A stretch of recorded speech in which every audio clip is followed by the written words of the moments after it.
Hello, everyone, and welcome back to another edition of Swan Signal Live. I am Brady Swenson, Head of Education at Swan, and your host today. We have a fantastic pairing that I've been very excited about, and I know a lot of you have been excited about too, because I've heard it from you. Knut Svanholm and Robert Breedlove. Before we dive into this episode, quick note from the producer, sponsor of this podcast, Swan Bitcoin. We are continuing to iterate quickly on the product. We rolled out some very exciting updates to your dashboards to make things a little clearer and easier to understand, make some of the functionality easier to find. We're continuing to iterate on that as well. We're improving the sign-up process, the account creation process on the regular right now, really focused on making Swan the fastest way to go from zero to Bitcoin in the United States, as easy as possible. It's really becoming a fantastic experience. So please do not hesitate to send your friends and family our way. In fact, just grab a phone and grab their phone and walk them through it. It's super simple. You can do it with them in a few minutes, standing right there with them. We make it super easy for your friends and family and yourself to accumulate Bitcoin. We have automatic recurring buys straight from your bank account. So, you could look at it as paying yourself in Bitcoin. It's super simple. Your employer doesn't have to do anything. You don't have to open a different bank account or anything like that. Just set a number that you want to pay yourself in Bitcoin once a month, once a week, or every day.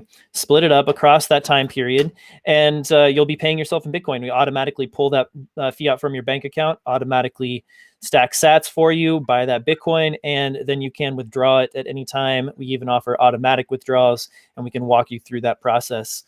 We are a Bitcoin-only company, and will forever be a Bitcoin-only company. So you can rest assured when you send your family and friends to Swan, we will never resort to generating income through the selling of shitcoins like many of our competitors. We are Bitcoin only, and because we are, it allows us to be more of a lean operation. It gives us, we pass along those cost savings to you by offering the lowest fees in the industry, 0.99%, 60 to 80% lower than Coinbase, just crushing Coinbase, about half the fees on average of Cash App. So really no reason not to come on over to Swan, join our squad. We are happy to invite any and all of you. We want to create 10 million new Bitcoiners in the United States, a true intransigent minority that will make enough noise in this country and hopefully around the world as a result to make Bitcoin our global reserve currency so we can all enjoy the fruits of living on a Bitcoin standard. And finally, we are focused on education here at Swan, and a part of that is this very show, and also funding some podcasts and sponsoring podcasts and other writing. We're producing a book ourselves right now that will be out in the next couple of months called Bright Orange Future. And we also are sponsoring writing from people like Robert Breedlove, who is on this show today, and also the Stefan Livera podcast. So we are very dedicated to education, and I think that that's another offering that Swan has that I think justifies you sending your friends and family our way and giving us your business as well. We'd love to have you on the team.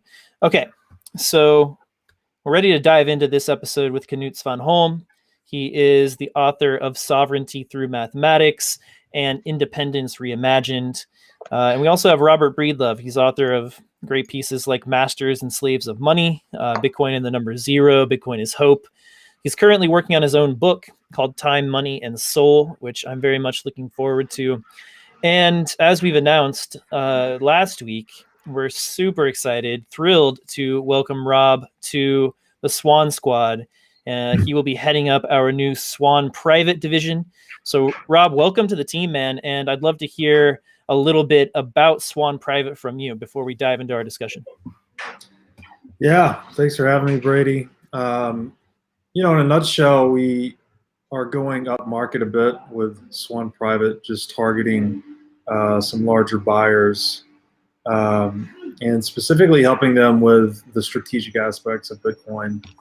Because frankly, people new to this space, it's just there's a lot to learn, a lot to understand, especially in terms of custody, your buying program, and how to just basically deal with this entirely new monetary paradigm. So we're hoping to present something for people that's very valuable in terms of strategy and education, and basically doing some hand-holding into this new monetary paradigm that we call Bitcoin. Excellent, and we're off to a great start. We launched Swan Private last week, the first day of Michael Saylor's conference, where he had thousands, I'm hearing even tens of thousands of corporate executives attend to share the playbook of how MicroStrategy went on to a Bitcoin standard. And I don't know, we're seeing lots of inbound inquiries now from individuals, from corporations, and all kinds of institutions that are looking to put Bitcoin on their balance sheet. And I can't think of a better person to help guide that process than Rob. So really excited to have him on board. Let's dive into that news, guys. Michael Saylor held that conference called Bitcoin for Corporations, and had an incredible conversation with Ross Stevens from Stone Ridge. Would love to hear your thoughts about that conference, about the significance, any particular bits of wisdom or nuggets that you took away from watching at least those two first speeches between Michael and Ross, and then Michael holding the court there for an hour on his own. I really enjoyed the Ross perspective on the environmental issues and how Bitcoin solves that, because I think this is a vastly misunderstood subject, and people underestimate how good Bitcoin can be for the environment, because they think that cheap money is somehow going to impact the environment less, and I just don't think that's the case. I think there's always an alternative cost, and that Bitcoin rather propels us forward. Sure, that takes a lot of energy, but everything takes a lot of energy, and it's about how we channel that energy and what we use it for. And Bitcoin provides us with the best allocation mechanism we've ever tried. So to me, it's obvious that Bitcoin is the most environmental friendly thing ever. Yeah, that is one of the most common pushbacks that we hear from people new to Bitcoin, right? We've been hanging out a lot on Clubhouse, this new audio social network, and answering a lot of amazing questions, people who are really curious about Bitcoin and really appreciative to have access to some people to ask their questions, etc. And the energy question comes up quite a bit. So I'm glad to see that was addressed. I was surprised a little bit. Maybe I shouldn't have been. Maybe I wasn't familiar enough with Ross, but I was a little bit surprised at just how far down the rabbit hole he is. He is a certified hardcore Bitcoiner, Rob. Yeah, I agree completely. I've been fortunate to get to know Ross a little bit the past few months. He's doing a lot of great work in the space. He supports people like Safe. Safe's an advisor to Ross's firm, and Ross also helps provide Safe some feedback on his new book. So he's very deeply enmeshed in, I guess you'd say, the thought leadership of Bitcoin. And I think what kind of showed in that interview with Saylor is that, we're on here today.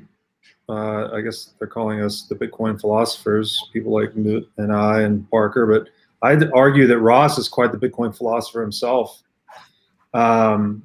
We had quite it was very good getting to know him, and he made this great point that when we were talking, that I said, I feel I had to develop this esoteric term called freedom maximalist to explain my value system today. Like, there wasn't really an adequate label. I guess you could say libertarian, but it sort of captures that value system. But even that term has been so run over in recent history that it's not understood to be what it originally meant.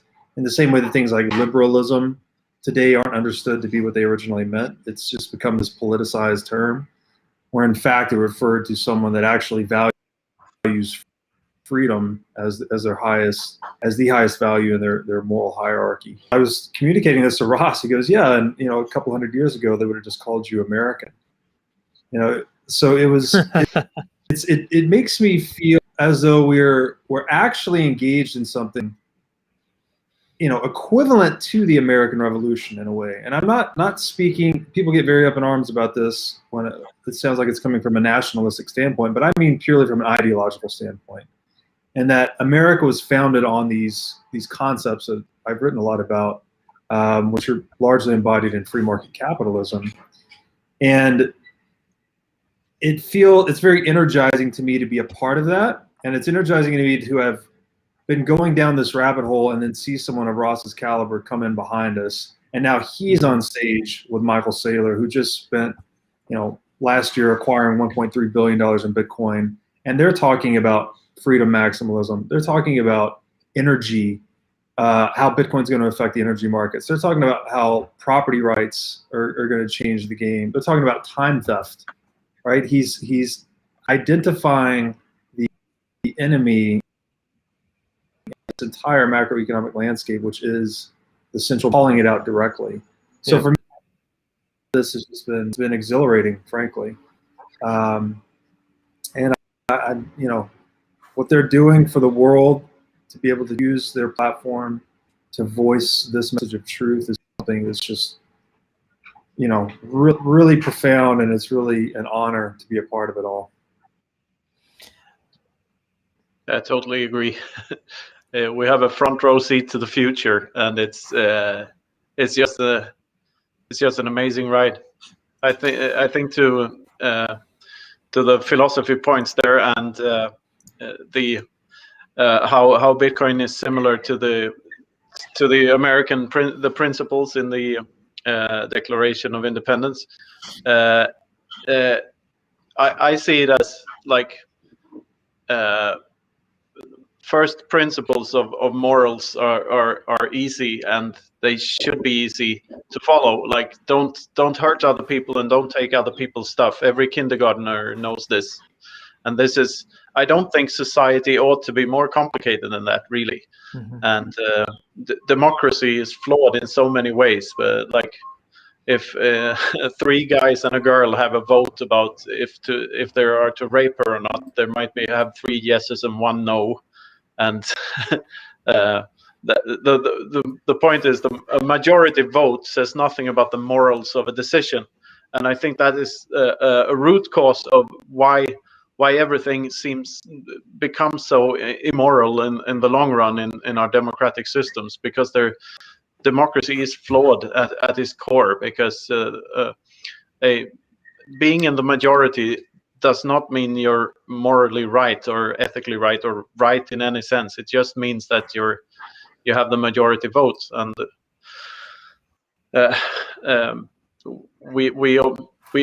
we could do civilization better, and we could organize ourselves better. And I think Bitcoin is the key to that kind of future, where we transition from one world to another. 100%. I definitely want to talk about this topic in depth, about how Bitcoin can help change society and why it might change society. Before we get away from the more news-related stuff, I want to talk about the Tesla news. And Rob has been front and center on these developments. He has been, he's done a 10-part series with Michael Saylor called the Saylor Series on the What Is Money podcast. You can find that on YouTube. Just Google Robert Breedlove. It should come up, right, Rob? Yeah, it's on the YouTube channel, or whatismoneypodcast.com. Yeah, whatismoneypodcast.com. Yeah, great work, Rob.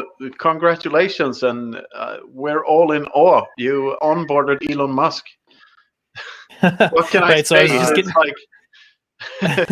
was just getting to that. So Robert had a back and forth. I'm just gonna set the scene real quick, Rob, and you can go ahead and talk about this for a minute. But and we're kind of getting to it about how this feels kind of surreal, right? But it's hard to get Elon Musk to engage in a conversation with you, or at least it's not common.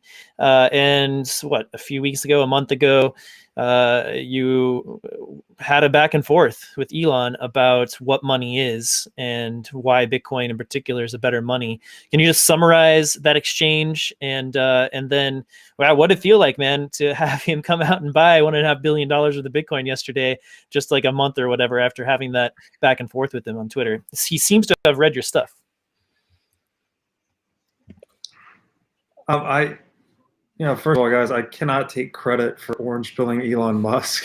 I think the $1.3 billion that Michael Saylor, his fellow rocket scientist, put in last year spoke louder than anyone's words ever could. So it was exciting for me. Elon and I had an exchange a couple of weeks ago. That was super cool. I've never met the guy. I've met Bezos a couple of years ago when he was the richest man in the world. We met at an event, which I thought was really cool at the time. So then I got to exchange some tweets with Elon, which at the time he was the richest man in the world. So I'm like, all right, I've met communicated with two of the richest guys in the world. So that's pretty cool. Not many people can say that. And, but I don't know. For me, it was thrilling to see Elon digging into that question, which is why I named the show the What is Money Show. Like we've been in this space a long time. We're all thoroughly down the rabbit hole. We're all trying to communicate the proverbial six blind guys and the elephant trying to describe Bitcoin, everyone describing it through their own lens.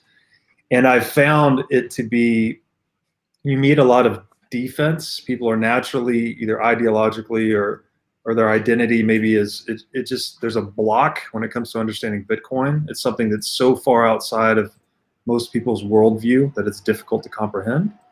So I've thought that question, what is money? That is the inception. That's how we incept the idea of Bitcoin. Because anyone that legitimately, consistently asks themselves that question will find the bottom of Bitcoin. Like you keep asking yourself that question, you get to Bitcoin at some point. And so to engage with Elon and have him digging into that question and answering it was super exciting. And I think it's really good for the world, clearly. He has a huge platform. And now he's started this game, right, where, Saylor puts in 1.3, Tesla puts in 1.5. So now big tech is going to come to the scene, and I think this game of musical chairs or corporate FOMO, whatever you want to call it, just escalates. Prisoner's dilemma. Yeah, so this was the light bulb moment for me with Bitcoin. Ultimately, is that when you come to see its game theoretic dimension, there's no stop.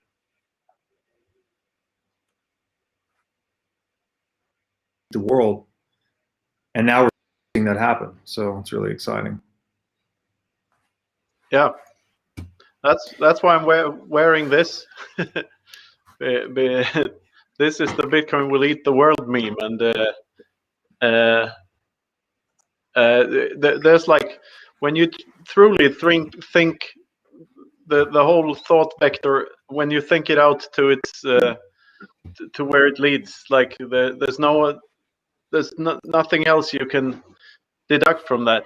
It will eat everything else.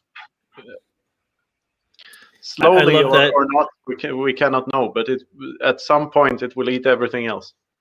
Yeah, I love that meme that you've made. It's just so perfect and condensed and distilled down. It's what I love about the crucible of Twitter for distilling memes down to their utter first principles, and this is a fantastic one.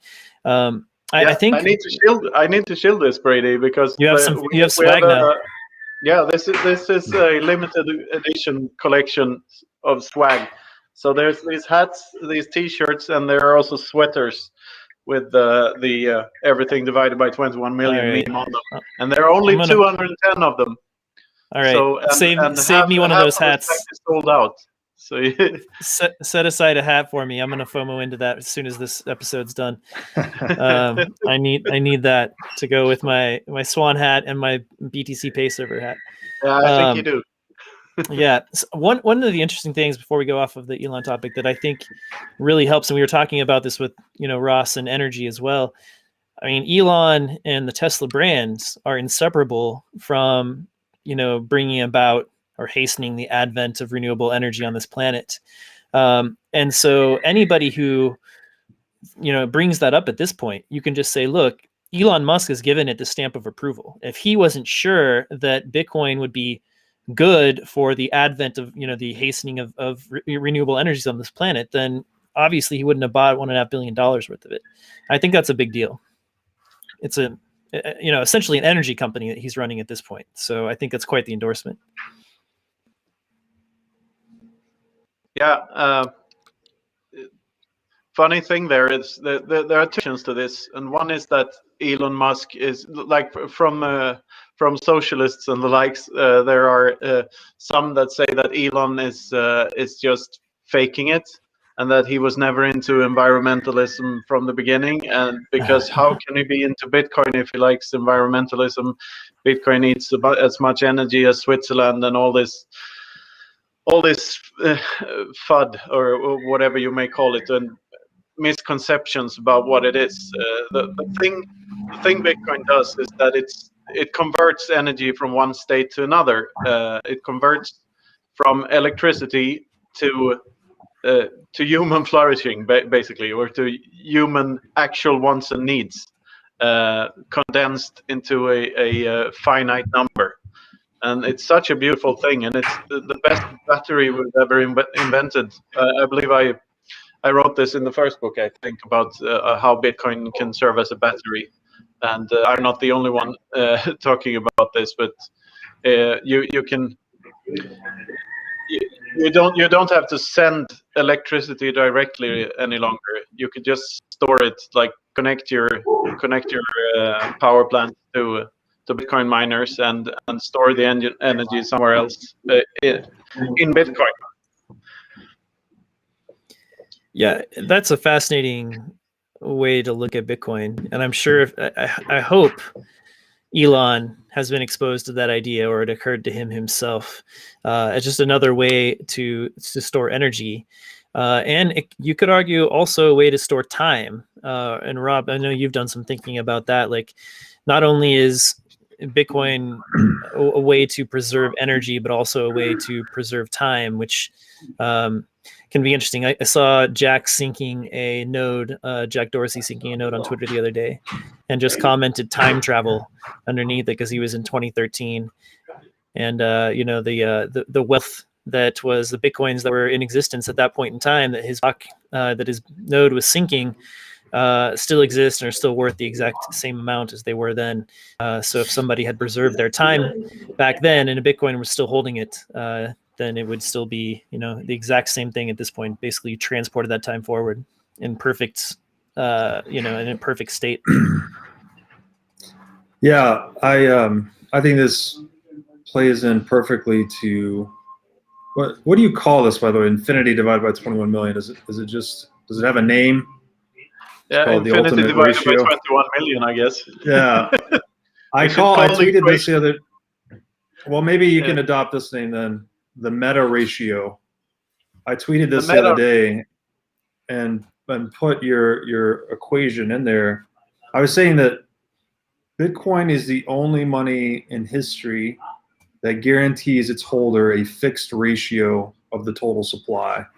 Yeah. And it is for that precise reason that it is becoming an increasing ratio of the total purchasing power worldwide. Exactly. It's the only inviolable ratio or fraction of a money supply that can be held by anyone in the world. It's the only guarantee you have. And that's why it accretes purchasing power. I'll have to think about that one, Rob. Yeah, whatever. It's a I like the word freebie. ratio. Yeah. I don't know if meta is the right thing, but it's just kind of a compounding effect, or I don't know. Anyways, something to think about. Meta sounds a bit too disconnected from reality for my taste. Well. Bitcoin is but I get what you mean. By the way, the the number zero in Bitcoin is one of my favorite Bitcoin articles of all time. I really like I like Masters and Slaves of Money a lot too. But the Bitcoin and the number zero is so. This is like so close to what I'm thinking about, and I'm so glad you put it into words. And that connects with this. This is why I tweeted that before. That like Bitcoin is the number zero, but it's also infinity divided by 21 million. So it is what connects Right. the infinite to the finite, and that's why it blows my mind. Period. That's funny. I've been communicating with Gigi a bit, and he's very deep in the philosophical side. We're talking about the union of opposites, actually, where Bitcoin is this unity of opposites in so many ways, and it sounds like this is another one where it is the number zero. It's kind of like the 0 point of money, but it also is this infinity divided by 21 million. So it's another, zero and infinity are twins effectively. And it sounds like Bitcoin is both. Exactly. I and that gets back into the crazy alchemy thing. Was said that the philosopher's stone would be the unifier of opposites. And that would be the thing that would be incorruptible and save the world from the tyranny in the world. So it's just mind bending, honestly. Yeah, I loved your chat with Gigi, by the way, on Svetsky's pod. Some real insights there, and Gigi is such a great thinker too. Looking forward to his next book. He's trying to frame Bitcoin in 21 different ways, I think, something like that, right?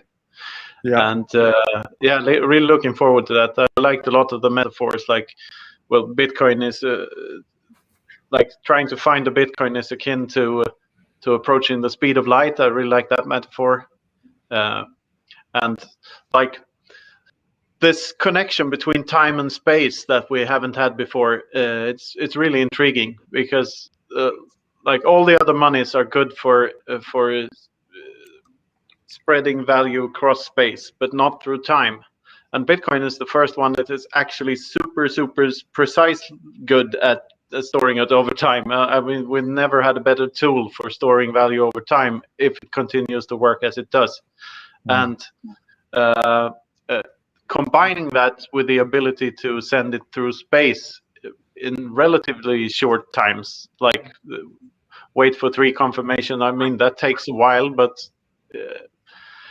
in the grand scheme of things, no, it's the time. The time dimension is so much more important there. Yeah, you have to compare that settlement across space with gold, right? So it's how much time and or energy does it take you to send gold around the world? Yeah. Compared to how much time and energy does it take you to send Bitcoin? Because it's not adequate to compare it with Visa or PayPal or any of that, because that's not final settlement, right? You still have counterparty risk no matter what.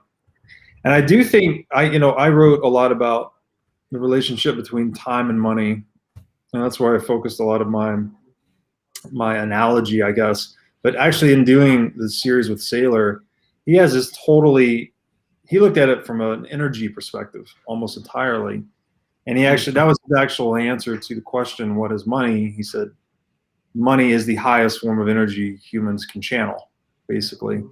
And I found it's so interesting now, I think about it a lot, that time and energy are almost interchangeable in this sense, and that we could say they're both, it's all connected to work, right? The capacity to do work over time, it requires energy or it requires time to do that.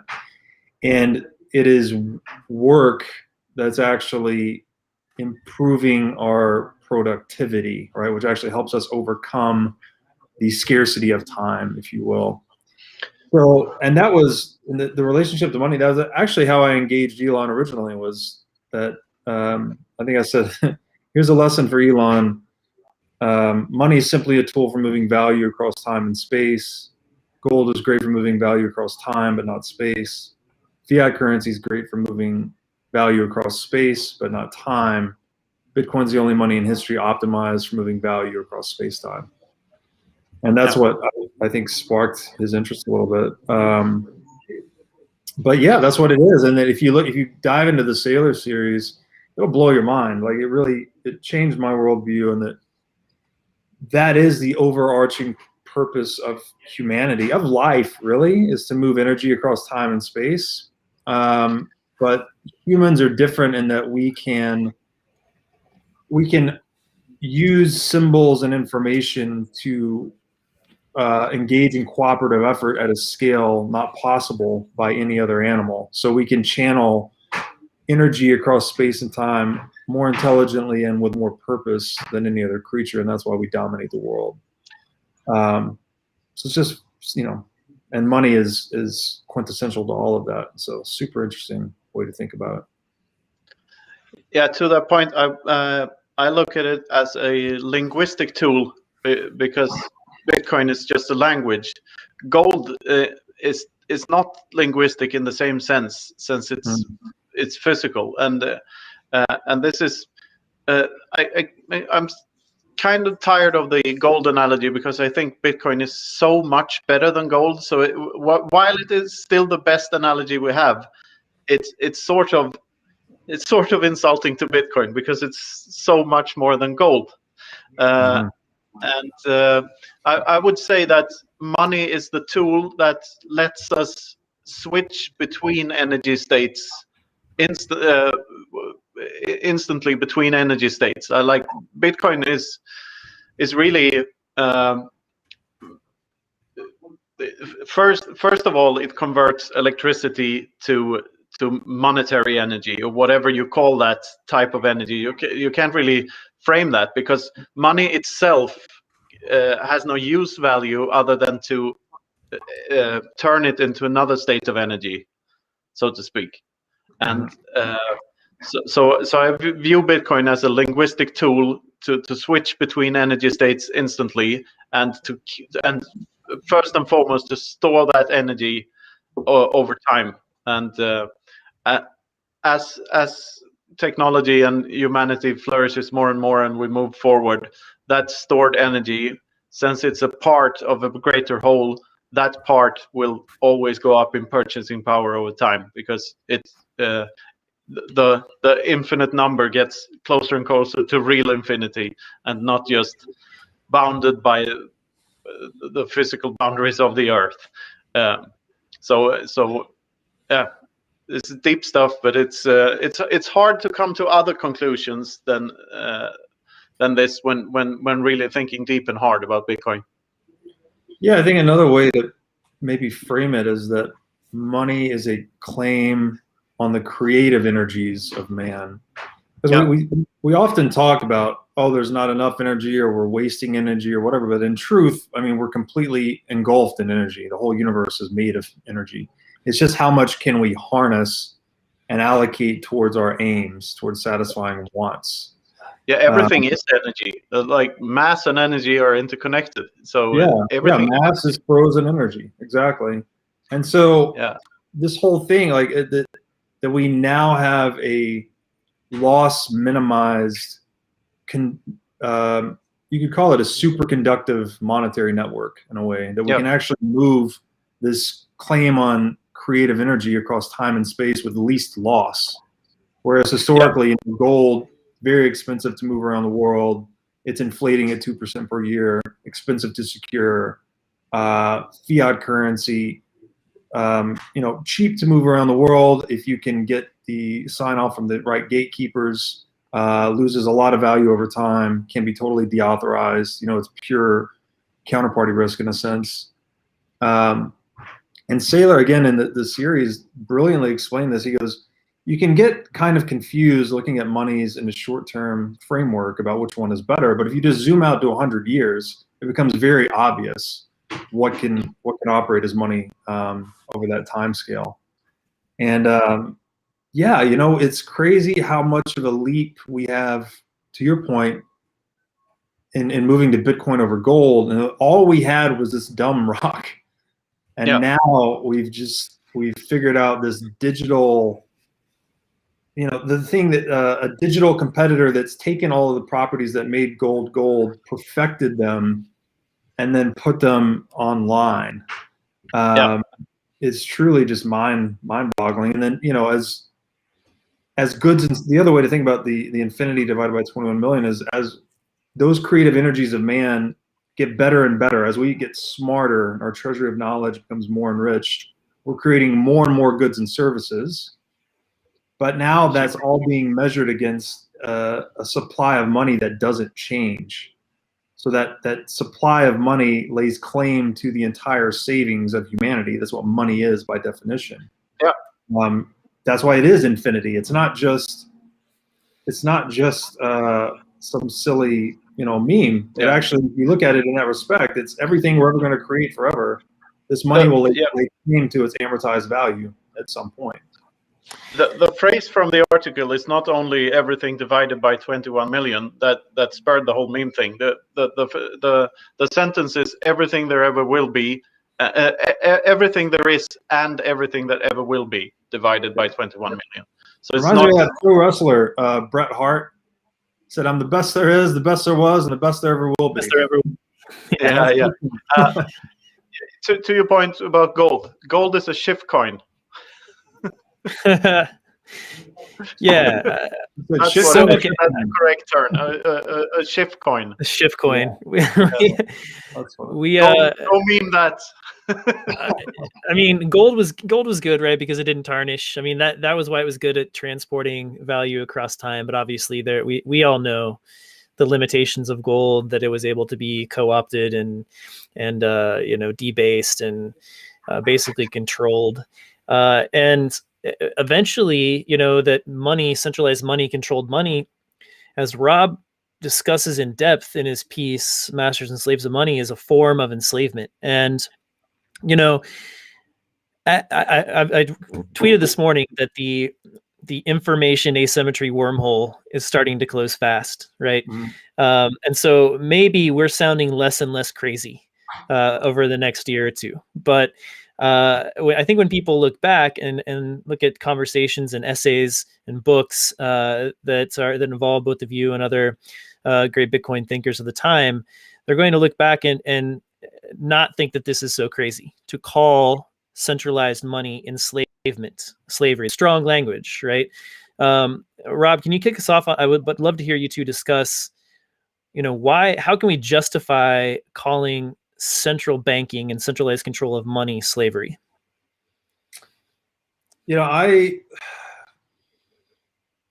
described in the past that I've been down the central banking rabbit hole longer than I've been down the Bitcoin rabbit hole. I read Preacher from Jekyll Island and a few other books, 2003 to 2005 timeframe. So this is before Bitcoin even existed.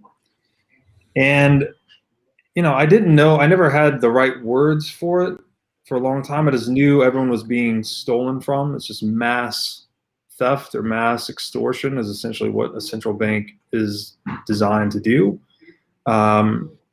You can argue about the intentionality. People will say, oh no, the bank is there to, ease unemployment or smooth or keep prices stable or to whatever, protect national security interests.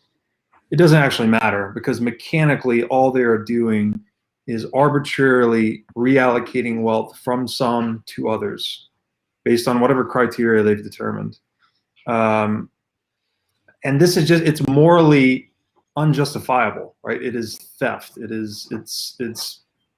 It's bad. You can never justify plunder, essentially. And another way to think about this is, it's very difficult to understand when you're up close to history and you're living it every day, that what I often like to say to myself is history is a live event. Like, it's unfolding before our eyes. When we get, it gets 100 years in the rearview mirror, we look back and think, oh my goodness, can you believe people used to do that? Or we think that people used to die, 300 or 400 years ago. We didn't figure out that you needed to have clean water to drink. So people were just dying of diseases all the time because they didn't understand sanitation. And we look back on that now and think it's just totally crazy that people couldn't figure that out. But if you look at the world today, and if you study Austrian economics, you'll realize that economics is the youngest science, really. I mean, I would say that there's been a lot of great Austrian economic thought historically, but it seems like actually the book we talked about earlier that both Knut and I are rereading right now, Human Action, Mises is what really cemented economics as a science, I would argue. Like he actually created this ultimate textbook, this tome of wisdom called Human Action that really cements praxeology, as he calls it, which is the study of purpose-driven action or means and ends, really cemented it as a science. So that was it. I think that's published in 1949. Correct me if I'm wrong, but it was mid 20th century, and totally debunked national currency monopolies or central bank monopolies from a first principle standpoint. Yet here we are. We're 70, 80 years later, still operating under the same type of standard. So I think this is the history unfolding before our eyes. Like we learned about the importance of free speech in the 20th century. We learned how once that is violated or suppressed, that the world, a socioeconomics to slide towards totalitarianism. And I think that, in Masters of Slaves, I try to connect this actually, that speech is an expression of the logos, right, which is a ratio, and that prices too, which are the system by which an economy coordinates itself, that is a form of speech as well, and they are exchange ratios denominated in prices, so they're both expressions of the logos. And when we centrally manipulate either one of those expressive factors, the hierarchies that we orient or that we organize ourselves into become pathologized. And I think that's what we have today. We have a pathological hierarchy that we call central banking, and there was no answer to it before Bitcoin. There was no sly roundabout way to take money out of the hands of government before Bitcoin. And to the last point, yeah, I think the information asymmetry wormhole is closing. And I argued this a year ago that I thought, Bitcoin is complicated from a distance, but once you get close to it, the thesis is relatively simple, I think, right? It's the opposite of central banking. Instead of having absolutely unscarce money where they just print and try to paper over bad decision making, Bitcoin is absolutely scarce money that imposes accountability and enforces self-responsibility on market actors. And it's converted, this Mises, or I know his name is Mises, I mispronounce his name, everyone makes fun of me. It's converted his tome, which was just kind of a philosophical discourse, into a real market test. And now we see that Bitcoin, it is the fastest growing asset in human history, and it's cementing Austrian economics as the true economics. And, I go back to this thing Saylor said a lot. He goes, we bled George Washington to death. The greatest minds in the world thought that was the right science at the time. George Washington had whatever disease he had, they were bleeding him, trying to get him to better health. Yeah. And they bled him to death. So we're doing the same thing. Like that was the biological shortness of understanding then, and we have the same shortness of understanding now in the economic sphere, that we're trying to bleed ourselves to death with fiat currency. And thank God, thank whoever for Satoshi. We have an answer finally. So yeah. That was a little bit of an inside joke right there, guys. Knut is a well-known atheist, and so that's the joke. Just wanted to make sure people who are watching we're inside on that one. Thanks, Satoshi, for Bitcoin. Yeah. Yes. Thank man for God. Anyway, to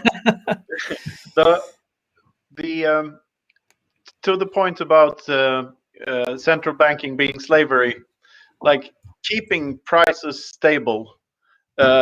Think about what that really means. That means stealing everyone's access to the ever improving methods of production that we have, and methods of transportation for everything. Prices ought to be going down. Everything gets better. It gets easier and cheaper to produce. It gets easier and cheaper to transport across the world. And this process gets faster and faster every year. And the money printers go brr at an ever increasing rate to try to keep up with the deflation in everything else.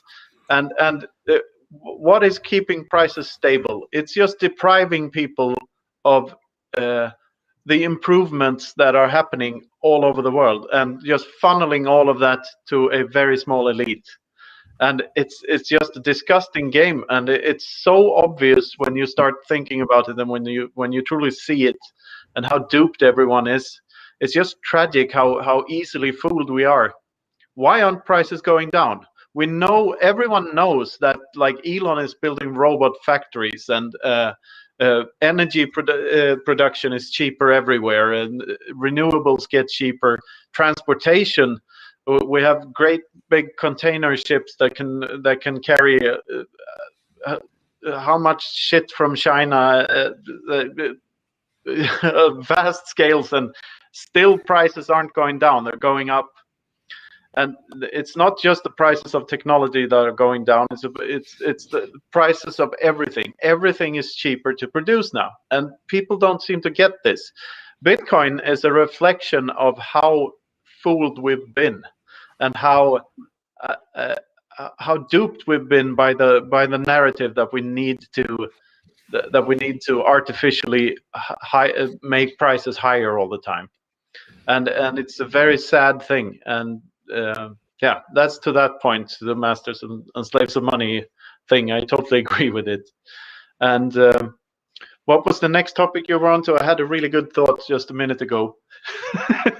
I can piggyback on some of that, and maybe your thought. Yeah, sure. The way I like to describe it to people is that central banks are harvesting the economic surplus of humanity, right? So we are becoming more intelligent through entrepreneurial action and innovation. We're figuring out how to do more, to accomplish more with less, right? We're becoming more productive. We're becoming more intelligent, effectively. We're learning how to create more useful idea structures so that we can better harness the fruits of the earth toward the achievement of our aims.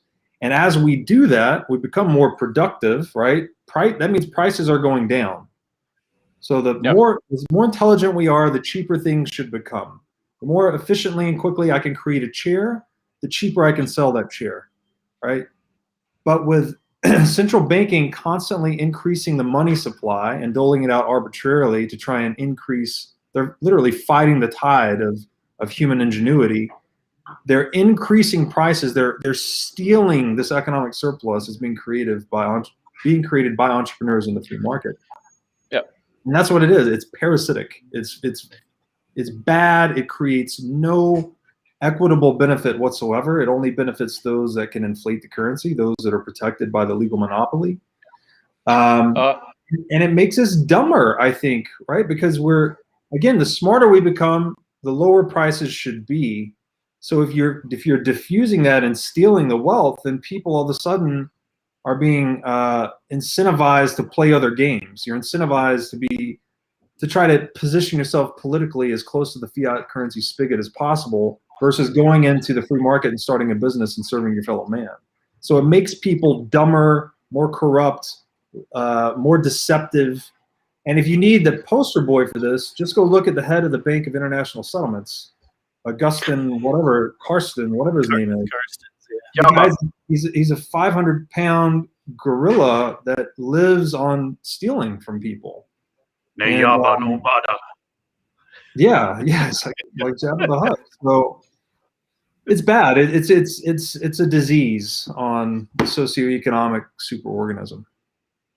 Yeah, I totally agree. If you're interested in this, everyone who's looking, Jeff Booth has explained this in great detail, very elegantly, and his book, The Price of Tomorrow, is really good at explaining how fast things are changing and how unaware we are of it because of this keeping prices stable thing. I just remembered the other point about human action. Praxeology, I believe, is the great missing subject from all school curricula that there are. The great human action is the great missing textbook, the great missing piece. It's like the math is there and the physics are there, but this is like, it felt like reading Newton or something the first time I read it, because it's so it's so elegant, and it describes how you can't quantify economics and how it differs from mathematics and physics. And I believe Bitcoin is the first time that it's the first thing that has sort of connected the physical equations and like physics and maths to the realm of praxeology. I'm not even sure how, but somehow we've used the power of mathematics to express laws that can govern a system that can organize ourselves from first principles, from the first principles of praxeology. This that sentence didn't come out very good, but I think I think you get what I'm grasping at here, Robert. That this is the first time that mathematics and praxeology have like an impact on the same thing. It's the first thing that are connected to both directly in the way that Bitcoin is. Nothing has really been that before. I couldn't agree more. This is actually something I got from one of your books. We all know that supply and demand, right, where they cross is the price. Yeah. The market price is what coordinates markets. But supply is an objective quantity. Yeah. Right? It's mathematically determinable. We can say for certain how much supply there is. You can measure it. Demand, however, is not. You cannot quantify demand. Demand is inherently subjective, right? And that's why value is inherently subjective. Yeah, I wrote that in the first book, and I wrote that book before I read Human Action. So I was so proud when I read Human Action and it's spelled out there. So yeah. And I would say that to your point, that what math is to objectivity, praxeology is to subjectivity.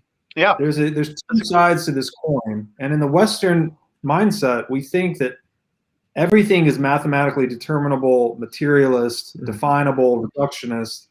That's not true. Human action is that other domain. It's the other side to the coin. Exactly. And it's very hard to articulate to someone that's raised in just the Western materialist viewpoint. But the way I've tried to describe it is, you could do a couple of things. You can start with what is value. Yeah. And value is just the relevance of any item in the course of your goal-directed action. So the example I always like to give is this table right here that I'm resting my laptop on is an accessory to me because my goal is to do this podcast with you. But if someone else was paid $100 to jump over this table, this same table that is an accessory to me could become an obstacle to someone else. So there's this realm of relevance, human relevance, that's based on all of these interconnected, competing patterns of action, essentially, that determine economic appraisement and price structure. What's so amazing about Bitcoin, we've never had connection to these two worlds. You have praxeology, which is human action, people's aims and wants changing against an objectively determinable supply of capital, and from that arises the price structure that coordinates the market. Bitcoin's the first thing that's ever connected the two in an observable way, right? We have a money with a perfectly fixed supply, and its price, which is demand driven, is apparently very closely connected to those supply shocks every 4 years. Yeah. So the whole premise of human action is that there are no or there are very little mathematics or formulas because there are no constant relations in human action.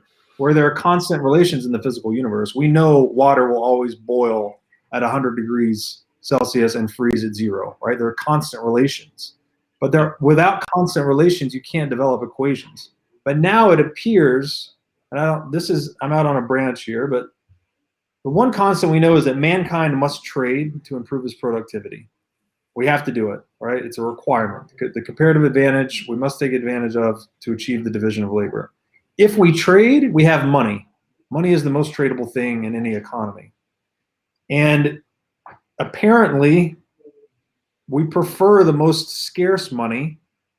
And now we have Bitcoin that is this absolutely scarce, objectively determinable supply that's influencing demand for it. So, and like human action is a core component of Bitcoin, basically, is what I'm trying to get at. So it bridges these domains of mathematics and praxeology. And that's why it's just infinitely interesting. Yeah. You sort of recited the whole everything divided by 21 million video there, because that's what it's all about. And the connection between praxeology and mathematics, and I find it so fascinating, and even more so after reading Human Action. It's like this rabbit hole is it's a black rabbit hole. It's infinitely deep. There's no end to where these thoughts can lead, and it's truly mind-blowing. We have Human Action, which described quite a long time ago and very well from first principles the way economics should be understood. And then we've had this entire branch of economics that's been dedicated to trying to understand this complex, organic, ground up natural phenomenon called an economy, a human society, and model it and reduce it to try to understand exactly what's going on and to interject exactly the right amount of money or exactly the right taxes or exactly the right incentives in order to manipulate human action and human behavior. When all we needed, and Hayek knew this, was money, actual money. That's what money does. Money does it for you. Like, you don't have to do anything else. All of this entire branch of Keynesian economics has been an absolute just rabbit chase, right? We have a rabbit hole that's just been chasing a rabbit on the surface of understanding this entire time. And it's been such a waste of energy and time, and obviously destroyed so much value that could be provided. So what can we look forward to in a society? How will this change the presence of an actual money that is very precisely communicating value efficiently across time and space? One, how will it change the individual? And Robert's starting to get into this and thinking about it a lot in his book, Time, Money, and Soul. So I know you're working on that right now. But then also change our society.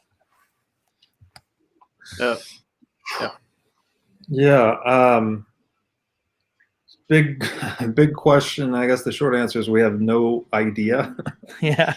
I think I actually mention it in every single show I do, not on purpose, but it just always comes up. But the book, The Sovereign Individual, it's the best directional analysis I've read for the world we're going into.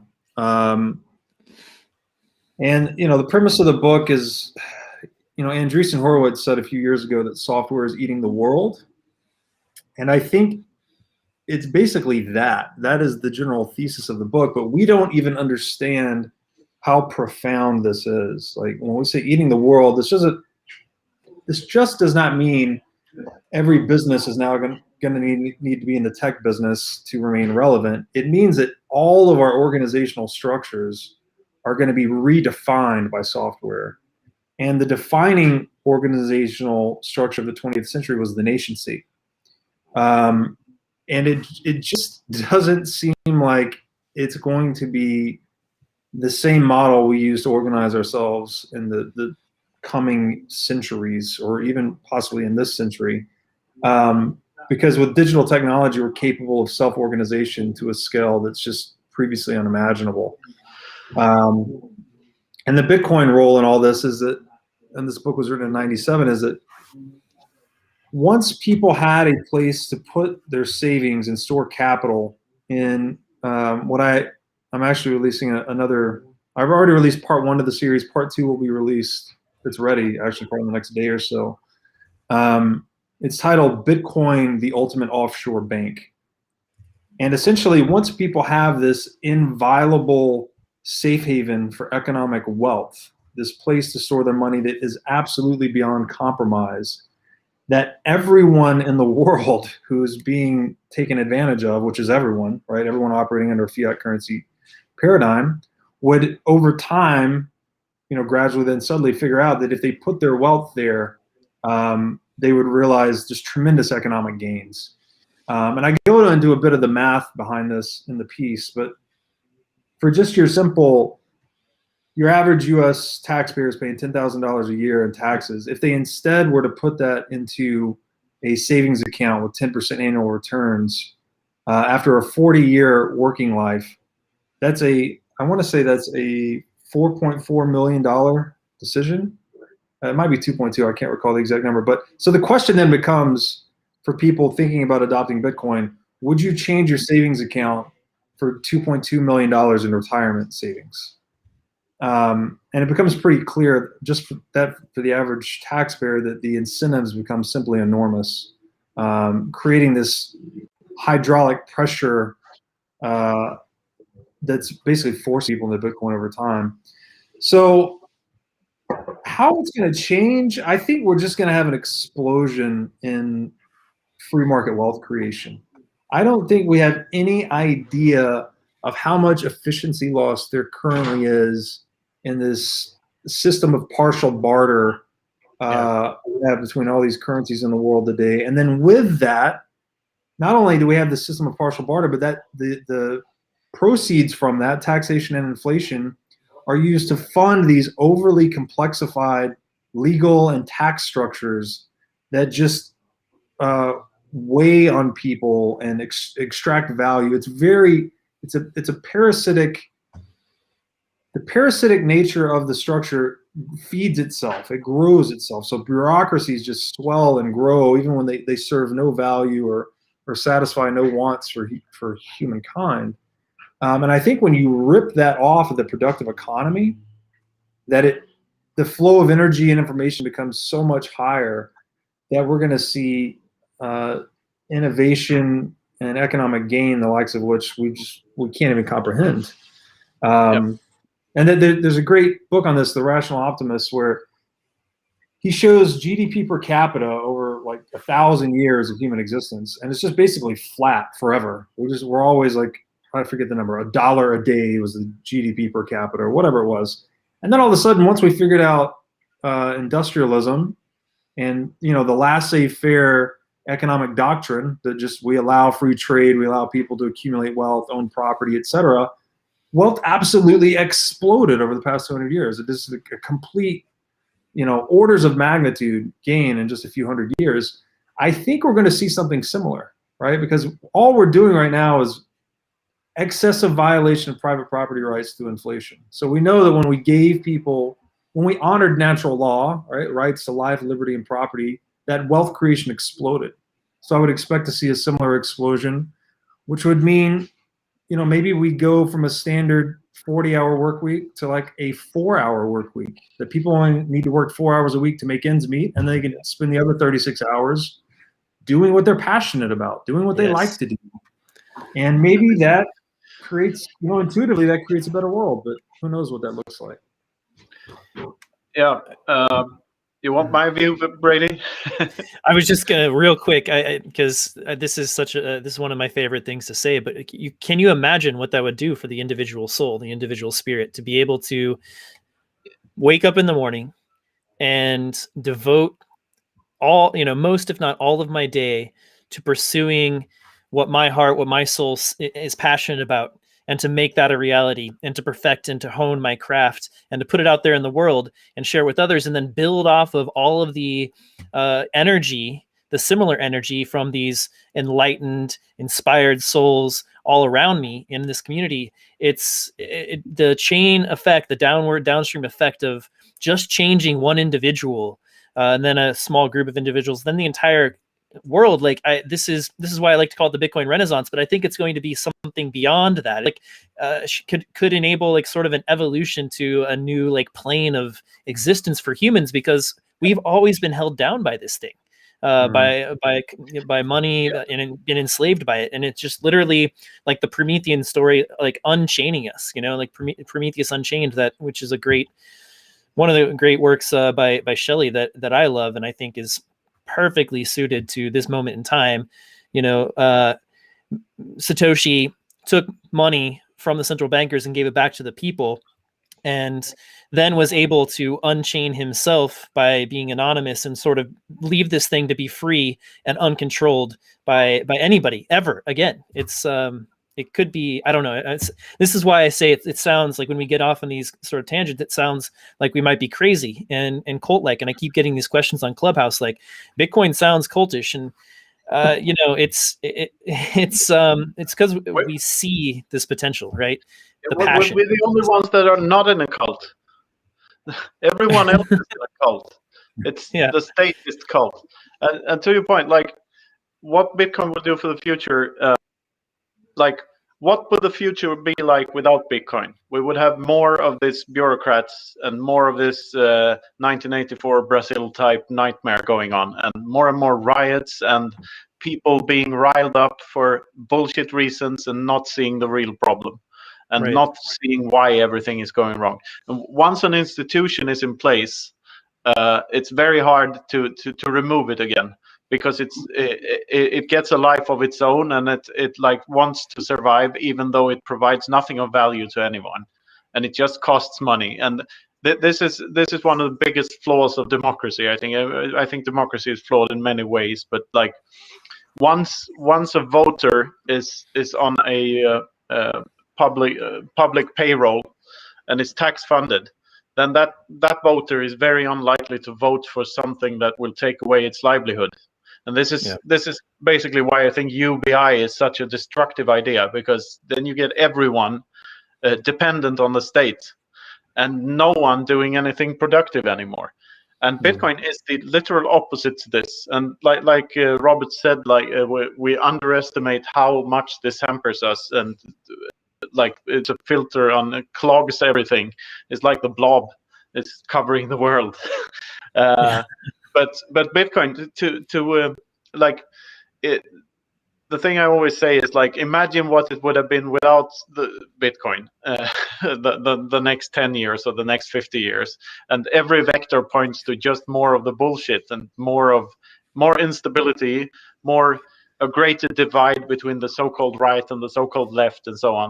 But if you want to see what Bitcoin will do for humanity, approach it from the individual perspective, because that's like, look at what it's doing to those who hodl Bitcoin. Like, the more they go up in value, the more NGO technologies seems to work, the less you want to spend them. The more they go up in value, the more you see the long term, like the more you realize about everything divided by 21 million, the less you want to spend them. It's because you know that, why would I want to spend them? They will be worth more tomorrow. And so people will stop spending money while simultaneously being able to buy whatever they really, really want to buy. So we'll skip all the stupid investments, all the Christmas presents, and all the bullshit toys from China, and we'll focus on what we really want out of life. And be forced. Forced is a bad word, because it's not really forced. It should be. I should use a friendlier word there, but it will be incentivized to live better lives, and it's such an important thing. And when you can't take away stuff, like the more you hold Bitcoin, the more it goes up in value, and all of a sudden, the lion's share of all your savings will be in Bitcoin. It's just a matter of time if you hold any Bitcoin. And when that is, and when, like, say 99% of all you own is in Bitcoin, then like there's no point in trying to extrapolate that from you, trying to steal it from you by using force, because force no longer works. If you shoot the person that has Bitcoin in his head, those Bitcoins are lost forever. So there comes a point in time when there's no other way to get something of value from your fellow man than providing something of value from them for them. It's like the only thing. We take away the need for violence, or like the effectivity of violence. Like the people with the guns have nothing to collect from us anymore in a hyper Bitcoinized world. It's such a more peaceful cooperative world, and like to Robert's point, it's we can't wrap our heads around it. It's impossible. It's hard enough to wrap our heads around how fast things are progressing right now in this handicapped free market, global free market that we have. Even this handicapped thing that we have right now is propelling humanity forward at an extreme pace and exponentially. And I mean, but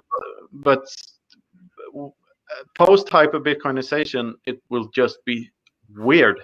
And I believe if we're in that now, there's a chance that the nation state won't exist in like 20 years. It might all go poof and just disappear. Look at how the Soviet Union fell. No one could predict it, and it just vanished.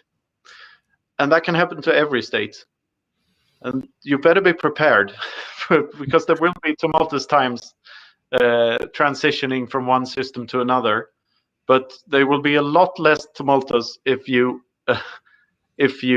learn about Bitcoin first rather than after. Yeah, we can talk about what society might look like after that transition. Like, what does a society that's governed by sovereign individuals look like? And I think that's an interesting discussion we can close on. But first, I wanted to bring up this comment. Can we discuss the strength of Bitcoin's magnetic draw to the projections of emotionally disassociated, over-intellectualized psychobabblists? And this is what I'm talking about, right? This is what I'm talking about.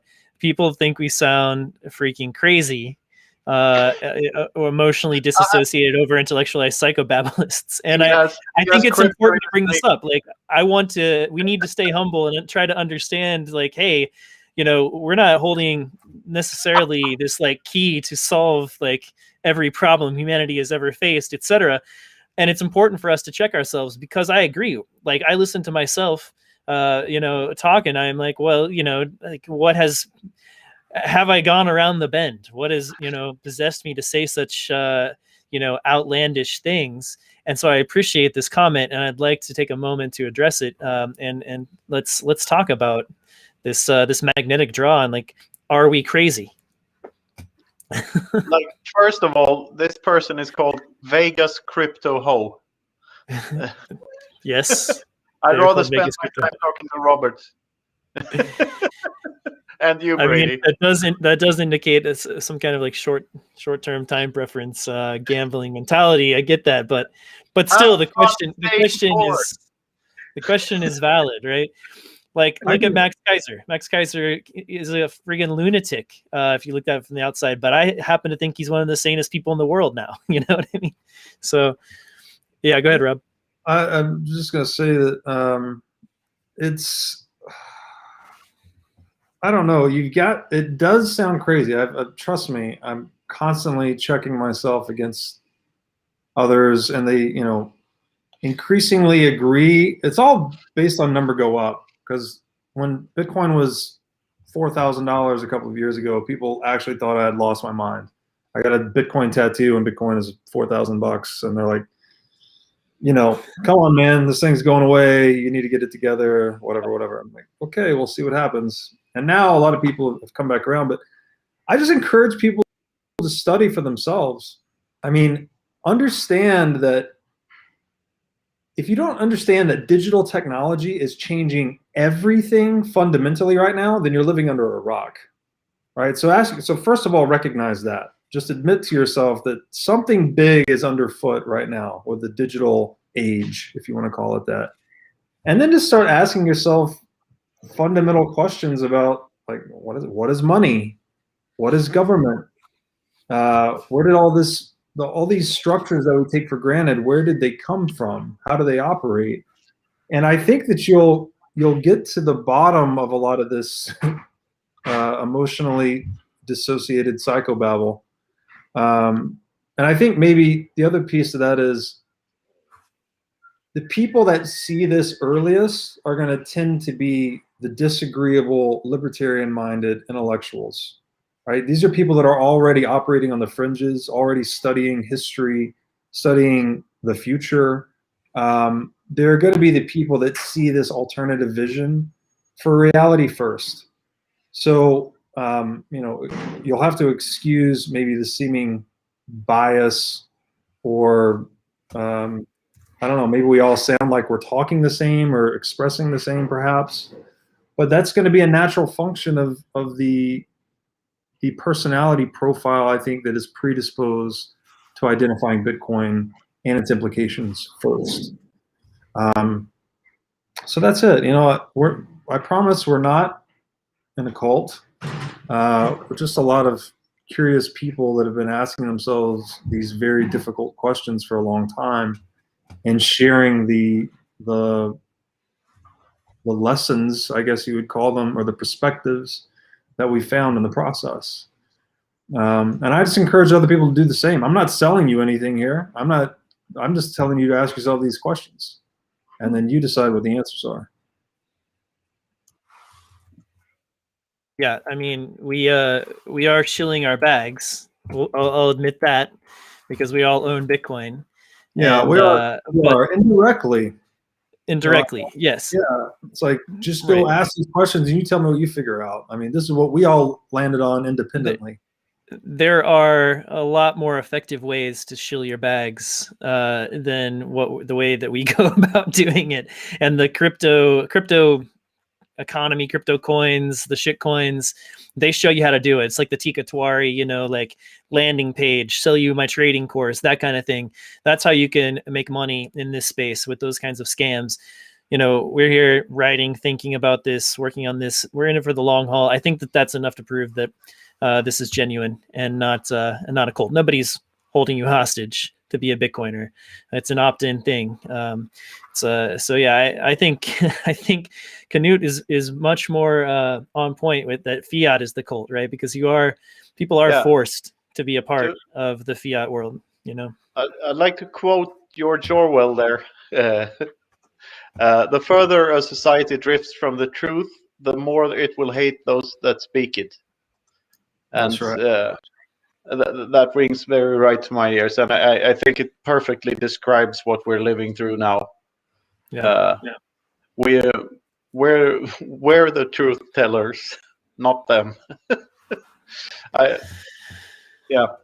And you can, by the way, you can own Bitcoin and not do any of this. You can own Bitcoin and just go completely dark, be private, live your free life. That's totally an option. I think, and there are plenty of people that do that.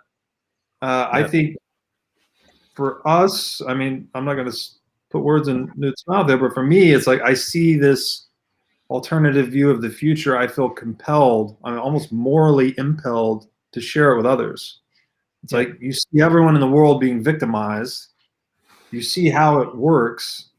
You have some way to maybe communicate that to them, to help them, break out of the matrix, or whatever you want to call it. Wouldn't you feel an impulsion to do that, to share that? A moral obligation. Yeah, so that's it. I mean, and I'm not, you don't have to do that. It's just it's what I choose to do with my life. So that's all. Yeah, and like, Bitcoin won't improve all people. There will still be assholes around. Like, people will still do stupid things with their money and evil things with their money.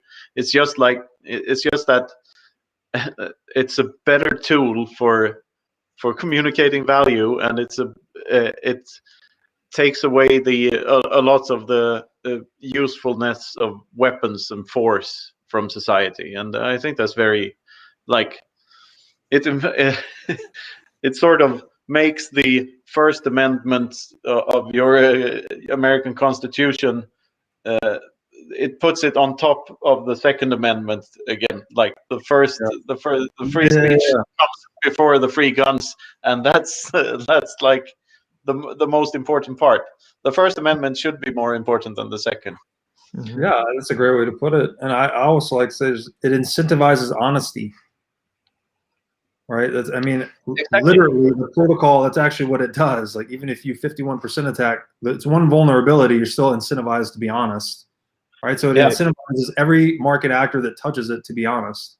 So of course it has moral implications. Yeah, of course. Fiat currency is the opposite, right? It incentivizes you to rent seek, steal, deceive, do whatever you can to get as close to that spigot as possible. And just spend stupidly. Like, and that's like the worst part. We can never solve any environmental problem if we're incentivized to buy stupid shit all the time. It's to me, it's so obvious that like within the old framework, we could never, regardless of how severe you think the climate change problem is, it will never be solved within the old framework, and that's an absolute. It cannot be. Planned obsolescence, right? I mean, this is just another example of the fiat mindset. And if you look back, I mean, this is just a little anecdote. We had a meat slicer, just like slice small bits of roast beef or whatever for sandwiches. And it was, we bought it off Amazon and it broke within a year. We found one on a local marketplace that's like 50 years old, right? And we opened it up, cleaned out a few little gears and stuff and put it back together. And it is an absolute beast. Nothing like is made to last anymore. That thing is like 50 years old, coincidentally around the time that, it's actually like not from the 1950s. So it's like, 70 years old. Anyway, that kind of thing, like where you actually put like art, craftsmanship, and you're incentivized to make things that last for the long term because you're not trying to chase that quarterly earning, that dollar that you need to kind of keep up with the pace of inflation. My friend was telling me about he had a guy build a cabin for him essentially, and he went out and bought. The guy told him to buy some tools. He went out and bought them, and he came back. The guy said, "No, you have to take these back. You've got to get these craftsman tools pre-1971." Exactly. There you go. It was crazy. Everything since 1971 breaks. He goes, "You got to get the pre-1971." And I was like, "Is that deeply connected? That as soon as we went off the gold standard, the tools became shit?" Yeah. It's crazy. Well, we're well past time. We could obviously, I mean, these conversations, we could go forever. We'll have you guys back on again. We're speaking again on. We're having another chat on Saturday, I believe, Rob. Yeah. There you go. With Daniel Prince. So if you want more of me and Rob, tune in on Saturday or whenever he releases it. I don't believe it's a live thing. Yeah, I think you record. Yeah. What is this? What show is this on? Is it a podcast? Once Bitten with Daniel Prince. Yeah, Daniel Prince. Cool. That'll be a lot of fun. We are doing a discussion with Rob and several other Bitcoin philosophers of sorts on Thursday afternoon on Clubhouse. So if you are on Clubhouse, join Cafe Bitcoin. It's our club. Knut, you're welcome to join us and wax philosophical and get cosmic. All right. Well, we need to. Honestly, I literally bought a used iPhone just for this app. That's how compelling it is. It's a very cool experience. It's like I just actually recommended somebody in the chat who said that he really wants to have conversations like we're having right now, but his friends aren't into it. And so I was like, Clubhouse 24/7 Bitcoin meetup. You can talk Bitcoin all day long. My wife is going to kill me for that. I'm like doing 2 pods a month or something, and like I have to ask for permission before I go on. Yeah, so. I know it's a time suck. It's a time suck, but you can treat it like a podcast. Anyway, thank you so much, guys. This has been a fantastic conversation. I knew it would be. We'll have you guys on again. Obviously, Robert's on the Swan Squad now, so I think already has been, and will continue to be a regular on this show. All right. Well, any last words from you guys before we close up shop? I really enjoy this, and really looking forward to Saturday's conversation as well, Rob. I've been wanting to have this chat for a long time, and looking forward to speaking to you again. Yeah, likewise. I would say go out and read Knut's books. I've only read one actually, but I'm sure the second one's just as good as the first one. And go read Human Action. I mean, God, it's a hard book. Yeah. But man, if you're curious about this, just go slow. I made a commitment to reread every passage that I didn't understand, and I'm going very slow through it. But it's like reading Euclid's Elements or something. It's truly profound. Yes, amazing. I'm listening to it, and I can really recommend the audiobook. It's like the language is sort of difficult, but then again, it's not. And like you can really, he builds it like a brick wall or something. He like builds on top of what he lays the groundwork really well. And the master of first principles. It's incredible. It's very methodical. Yeah. So it is like some dense language and stuff, but it's very methodical, so it's easy to follow. Exactly. It is the best book I've ever read. Wow, there you go. That's a big pedigree. I would say Human Action is on top of my reading list, like my book recommendations list. Yeah. That and The Emperor's New Clothes. And 1984. Yeah. 1984. That'll set you up well. And Sovereign Individual, as well as Robert mentioned earlier, and he's doing an essay series, 12-part series that we're publishing on the Swan Signal blog. You can go to swanbitcoin.com/signal, and the first part of that series is published there. So I think that's going to be, I'm looking forward to reading it myself. And I was actually planning to dive into part 2, the draft of part 2 this afternoon. So looking forward to that. So let's do it. Yeah. All right. Thanks, guys. Really appreciate your time. I'm going to close things up now. If you are watching, we have a few hundred people watching right now. Really would appreciate you subscribing and turning on notifications for this channel. We try to deliver some of the best Bitcoin content on YouTube. You could also check out Robert's YouTube channel. Just search Robert Breedlove or What is Money on the YouTube search bar and subscribe. He's dropping some amazing series. As Robert likes to do, he just goes super deep. He did a 10-part series with Michael Saylor that is absolutely phenomenal. I think the next one is with Jeff Booth, and that is also for the audio version at whatismoneypodcast.com. You can get the audio version of this show at swansignalpodcast.com. And start stacking sats. If you're not already, get over to swanbitcoin.com. Set up an account. It's really, really simple and easy. And once you get in there, you'll have $10 of free fiat that you can make your first Bitcoin purchase with. You can smash buy, use that $10 and buy instantly. You can roll it into a recurring plan and just stack slowly. This is obviously a very substantial fundamental change in the money that we have available to us as humans. We've discussed in depth today about the ramifications of having such a money available to us. So your imperative from listening to a conversation like this is to go buy some Bitcoin or buy more Bitcoin. Make sure you're stacking automatically over time. You know, the first episode of Swan Signal Live was on March 13th of 2020. And this was the day that the markets crashed because of the pandemic situation was really becoming apparent that it might be something, a very big deal. And the markets crashed, Bitcoin crashed. It was a liquidity crisis. It was down to $3,800 or something, $3,500. And the next day we were like, all right, well, let's get online and talk to the Bitcoiners. And we gathered a group of Bitcoiners together and we talked about Bitcoin in this kind of dark time in terms of price, why we believe in it fundamentally and for the long term. And despite the fact that it had just, dropped 50% in a day. And here we are now, not even a year later, 11 months later, and we're looking at a $47,000 Bitcoin. We're looking at big corporation, publicly traded, putting their entire balance sheet on Bitcoin. We're seeing another massive public corporation run by the richest man in the world. I think it's the 6th largest in market cap now.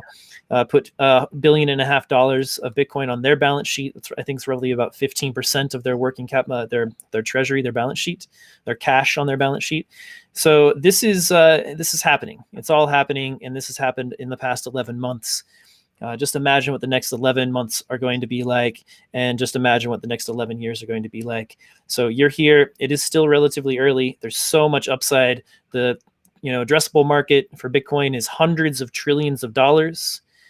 We are looking at an $800-900 billion, it's probably starting to get close to $1 trillion asset, but still that's 100, 200, 300x upside from here.